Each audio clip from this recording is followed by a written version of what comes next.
Centenas de vecinos de la alcaldía Benito Juárez llevan sus árboles de Navidad naturales a los centros de acopio. A cambio, la alcaldía les entrega plantas de sombra de poca agua, como la de cortina, dedo de moro, rocío o las famosas conchitas, una por árbol. ¿Le gustaba mucho su arbolito? Sí, sobre todo porque y dejamos unas ramas por el aroma que despide, por lo que encierra en la casa, abre uno y es exquisito. Nada más que vamos a salir y ya no podemos dejarlo más tiempo. ¿Por qué deciden traerlo hasta acá?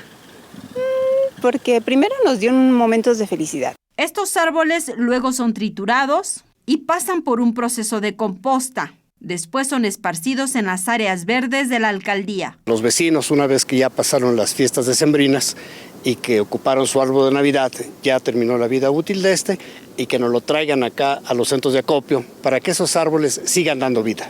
De acuerdo con la demarcación, el 80% de los árboles recolectados pertenecen a la población de Benito Juárez.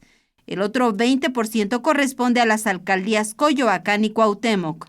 Los centros de acopio están ubicados en el Parque de los Venados y en Avenida Universidad 936, Colonia Santa Cruz Atoyac. El año pasado, la demarcación Benito Juárez fue la que logró recolectar más árboles de Navidad en la Ciudad de México, con 17,000 unidades.